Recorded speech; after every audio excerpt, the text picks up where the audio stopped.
रामाय रामभद्राय रामचंद्राय वेधसे रघुनाथाय नाथाय सीतायाः पते नमः। जय सिया राम। पिछले सर्ग में आपने सुना कि श्री रामचंद्र के द्वारा जब धनुर्भंग हुआ तब राजा जनक ने विश्वामित्र की आज्ञा से राजा दशरथ को बुलाने के लिए मंत्रियों को भेजा। अब आगे सुनिए। राजा जनक का संदेश पाकर मंत्रियों सहित महाराज दशरथ मिथिला जाने के लिए तैयार हो गए। उन्होंने दल बल सहित मिथिला की यात्रा की। उनके साथ वशिष्ठ, वामदेव, जाबाली, कश्यप, दीर्घजीवी मार्कंडेय मुनि तथा कात्यायन ये सभी ब्रह्म ऋषि आगे आगे चले। राजा की आज्ञा के अनुसार चतुरंगिणी सेना भी ऋषियों के साथ यात्रा करते हुए महाराज दशरथ के पीछे पीछे चली। 4 दिन का मार्ग तय करके वे सब लोग विदेह देश में जा पहुँचे। उनके आगमन का समाचार सुनकर श्रीमान राजा जनक ने स्वागत सत्कार की तैयारी की। मिथिला नरेश ने आनंद मगन हुए पुरुषवर राजा दशरथ से कहा, नरश्रेष्ठ रघुनंदन, आपका स्वागत है। मेरे बड़े भाग्य जो आप यहाँ पधारे। नरश्रेष्ठ नरेंद्र, कल सवेरे इन सभी महर्षियों के साथ उपस्थित हों। मेरे यज्ञ की समाप्ति के बाद आप श्री राम के विवाह का शुभ कार्य संपन्न करें। इसी बीच राजा जनक ने अपने भाई कुशध्वज को संकाशय नगरी से बुलवाया। विवाह के समय राजा दशरथ के अनुरोध से वशिष्ठ जी ने सूर्यवंश का परिचय देते हुए श्री राम और लक्ष्मण के लिए सीता तथा उर्मिला का वरण किया। तब राजा जनक ने भी अपने कुल का परिचय देते हुए श्री राम और लक्ष्मण के लिए क्रमशः सीता और उर्मिला को देने की प्रतिज्ञा की। तब विश्वामित्र द्वारा भरत और शत्रुघ्न के लिए कुशध्वज की कन्याओं का वरण किया गया।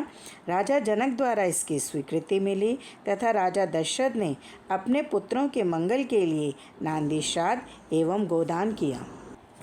तत्पश्चात विवाह के योग्य विजय नामक मुहूर्त आने पर दूल्हे के रूप में समस्त वेशभूषण से अलंकृत हुए भाइयों के साथ श्री रामचंद्र जी वहां आए। वे विवाह कालोचित मंगलाचरण पूर्ण कर चुके थे। तदनंतर राजा जनक ने सब प्रकार के आभूषणों से विभूषित सीता को ले आकर अग्नि के समक्ष श्री रामचंद्र जी के सामने बिठा दिया। देवताओं के नगाड़े बजने लगे और आकाश से फूलों की बड़ी भारी वर्षा हुई। मंत्र और संकल्प के जल के साथ अपनी पुत्री सीता का दान करके हर्षमग्न हुए राजा जनक ने लक्ष्मण से कहा, लक्ष्मण, तुम्हारा कल्याण हो। उर्मिला का हाथ अपने हाथ में लो, इसमें विलंब नहीं होना चाहिए। लक्ष्मण से ऐसा कहकर जनक ने भरत से कहा, रघुनंदन, मांडवी का हाथ अपने हाथ में लो। फिर धर्मात्मा मिथिलेश ने शत्रुघ्न को संबोधित करते हुए कहा, महाबाहो, तुम अपने हाथ से शुद्ध कृति का पानी ग्रहण करो। राजा जनक का यह वचन सुनकर उन चारों राजकुमारों ने चारों राजकुमारियों के हाथ अपने हाथ में लिए। फिर वशिष्ठ जी की सम्मति से उस रघुकुल रत्न महामनस्वी राजकुमारों ने अपनी अपनी पत्नी के साथ अग्निवेदी राजा दशरथ तथा ऋषि मुनियों की परिक्रमा की और वेदोक्त विधि के अनुसार वैवाहिक कार्य पूर्ण किया। शहनाई आदि बाजों के मधुर घोष से गूंजते हुए उस वर्तमान विवाहोत्सव में उन महातेजस्वी राजकुमारों ने अग्नि की 3 बार परिक्रमा करके पत्नियों को स्वीकार करते हुए विवाह कर संपन्न किया। अगले दिन विश्वामित्र ने अपने आश्रम को प्रस्थान किया। राजा जनक ने अपनी कन्याओं को तथा राजा दशरथ आदि को विदा किया। तत्पश्चात मिथिला नगर के भीतर अपने महल में राजा जनक लौट आए। उधर अयोध्या नरेश राजा दशरथ भी संपूर्ण महर्षियों को आगे करके अपने महात्मा पुत्रों, सैनिकों तथा सेवकों के साथ अपनी राजधानी की ओर प्रस्थित किया। अभी वह रास्ते में जा ही रहे थे कि वहाँ बड़े जोरों की आंधी उठी। वह सारी पृथ्वी को कंपाती हुई बड़े बड़े वृक्षों को धराशायी करने लगी। सूर्य अंधकार से आच्छन्न हो गए। किसी का दिशाओं का भान न रहा। धूल से ढक जाने के कारण वह सारी सेना मूर्छित सी हो गई। उस समय केवल वशिष्ठ मुनि, ऋषि तथा पुत्रों सहित राजा दशरथ ही चेत रह गया था। शेष सभी लोग अचेत हो गए। उस घोर अंधकार में राजा की वह सेना धूल से आच्छादित सी हो गई थी। उस समय राजा दशरथ ने देखा, क्षत्रिय राजाओं का मान मर्दन करने वाले भृगुकुल नंदन जमदग्नि कुमार परशुराम सामने से आ रहे हैं। वे बड़े भयानक से दिखाई देते हैं। उन्होंने मस्तक पर बड़ी बड़ी जटाएं धारण कर रखी थीं। साधारण लोगों के लिए उनकी ओर देखना भी कठिन था। वे कंधे पर फारसा रखे और हाथ में विद्युत गुणों के समान दीप्तमान धनुष एवं भयंकर बाण लिए त्रिपुर विनाशक भगवान शिव के समान जान पड़ते थे। परशुराम ने कहा, दशरथ नंदन श्री राम, वीर, सुना जाता है कि तुम्हारा पराक्रम अद्भुत है। तुम्हारे द्वारा शिव धनुष के तोड़े जाने का सारा समाचार भी मेरे कानों में पड़ चुका है। उस धनुष का तोड़ना अद्भुत और अचिंत्य है। उसके टूटने की बात सुनकर मैं एक दूसरा उत्तम धनुष लेकर आया हूँ। यह है वह जमदग्नि कुमार परशुराम का भयंकर और विशाल धनुष। तुम इसे खींचकर इसके ऊपर बाण चढ़ाओ और अपना बल दिखाओ।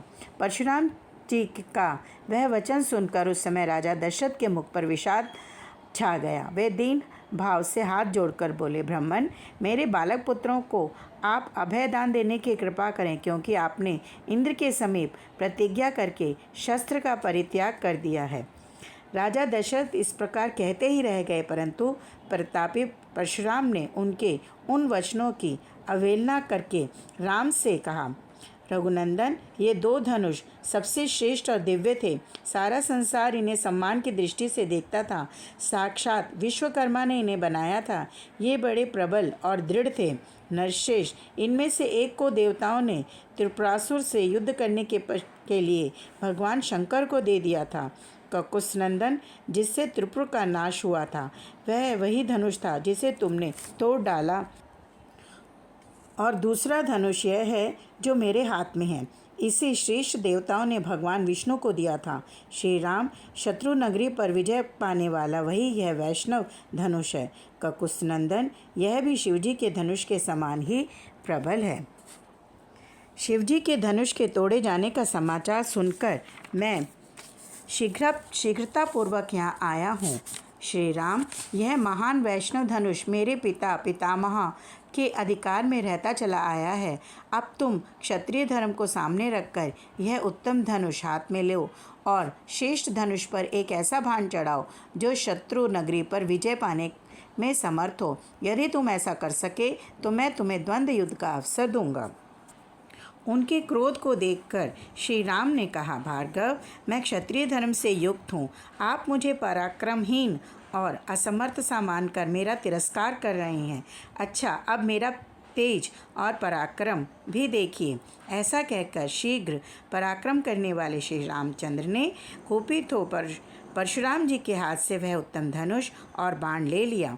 उस धनुष को चढ़ाकर श्री राम ने उसकी प्रत्यंचा पर बाण रखा और परशुराम से इस प्रकार कहा, भृगुनंदन राम, आप ब्राह्मण होने के नाते मेरे पूज्य हैं तथा विश्वामित्र जी के साथ भी आपका संबंध है। इन सब कारणों से मैं इस प्राण संहार के बाण को आपके शरीर पर नहीं छोड़ सकता। मैं अपना रोष आपके ऊपर प्रकट नहीं कर सकता। जब श्री रामचंद्र जी ने यह शेष धनुष हाथ में लिया, उस समय सब लोग आश्चर्य से जड़वत हो गए। परशुराम जी का वैष्णव तेज निकलकर श्री रामचंद्र जी में मिल गया, जिससे परशुराम का क्रोध भी समाप्त हो गया। उन्होंने कहा, शत्रुओं को संताप देने वाले वीर, आपने जो इस धनुष को चढ़ा दिया, इससे मुझे निश्चित रूप से ज्ञात हो गया है कि आप देवेश्वर विष्णु हैं। आपका कल्याण हो। उत्तम व्रत का पालन करने वाले श्री राम, अब आप अपना अनुपम बाण छोड़िए। इसके छूटने के बाद ही मैं श्रेष्ठ महेंद्र वर्तमान पर्वत पर जाऊंगा। परशुराम के ऐसा कहने पर प्रतापी दशरथ नंदन श्री राम चंद्र जी ने वह उत्तम बाण छोड़ दिया। तदनंतर दशरथ नंदन श्री राम ने परशुराम का पूजन किया। उनसे पूजित तो प्रभावशाली परशुराम दशरथ कुमार श्री राम की परिक्रमा करके अपने स्थान को चले गए। परशुराम जी के चले जाने पर महायशस्वी दशरथ नंदन श्री राम ने शांतित होकर अपार शक्तिशाली वरुण के हाथों में वह धनुष दे दिया। तदनंतर उन्होंने सेना को नगर की ओर कूच करने की आज्ञा दी और वहां से चलकर बड़ी शीघ्रता के साथ वे अयोध्यापुरी में जा पहुँचे। उस समय उस पुरी में सब ओर ध्वजा पताकाएं फहरा रही थीं। सजावट से नगर की रमणीयता बढ़ गई थी और भांति भांति के वाद्यों की ध्वनि से सारा अयोध्या गूंज उठा था। पूर्ववासी मनुष्य हाथों में मांगलिक वस्तुएं लेकर राजा के प्रवेश मार्ग पर प्रसन्नमुख होकर खड़े थे। अपने कांतिमान पुत्रों के साथ महायशस्वी श्रीमान राजा दशरथ ने अपने प्रिय राजभवन में, जो हिमालय के समान सुंदर एवं गगनचुंबी था, प्रवेश किया। महारानी कौशल्या, सुमित्रा तथा केकई और अन्य राजपत्नियां जो भी वहां थीं, वे सब बहुओं को उतारने के कार्य में जुट गईं। तदनंतर राजपरिवार की उन स्त्रियों ने परम सौभाग्यवती सीता, यशस्विनी उर्मिला तथा कुशध्वज की दोनों कन्याओं मांडवी और शुद्धकीर्ति को सवारी से उतारा और मंगल गीत गाती हुई सब वधुओं को घर में ले गईं। उन सब ने देव मंदिरों में ले जाकर उन बहुओं से देवताओं का पूजन करवाया। तदनंतर नववधु रूप में आई हुई उन सभी राजकुमारियों ने सबको प्रणाम किया। वे सबकी सब बड़े आनंद से समय व्यतीत करने लगे। श्री राम आदि पुरुषश्रेष्ठ चारों भाई अस्त्र विद्या में निपुण और विवाहित होकर धन और मित्रों के साथ रहते हुए पिता की सेवा करने लगे। कुछ समय पश्चात भरत ने शत्रुघ्न के साथ मामा के यहाँ जाने का विचार किया। भरत के चले जाने पर महाबली श्री राम और लक्ष्मण उन दिनों अपने देवोपम पिता की सेवा पूजा में संलग्न रहने लगे। पिता की आज्ञा शिरोधार्य करके वे नगरवासियों के सब काम देखने तथा उनके समस्त प्रिय तथा हितकर कार्य करने लगे। श्री रामचंद्र जी सदा सीता के हृदय मंदिर में विराजमान रहते थे तथा मनस्वी श्री राम का मन भी सीता में ही लगा रहता था। श्री राम ने सीता के साथ अनेक ऋतुओं तक विहार किया। श्रेष्ठ राजकुमारी सीता श्री राम की ही कामना रखती थी और श्री राम भी एकमात्र उन्हीं को चाहते थे।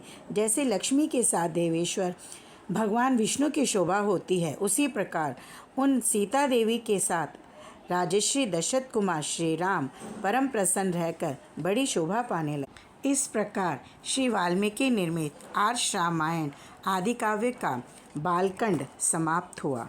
धन्यवाद। जय श्री राम।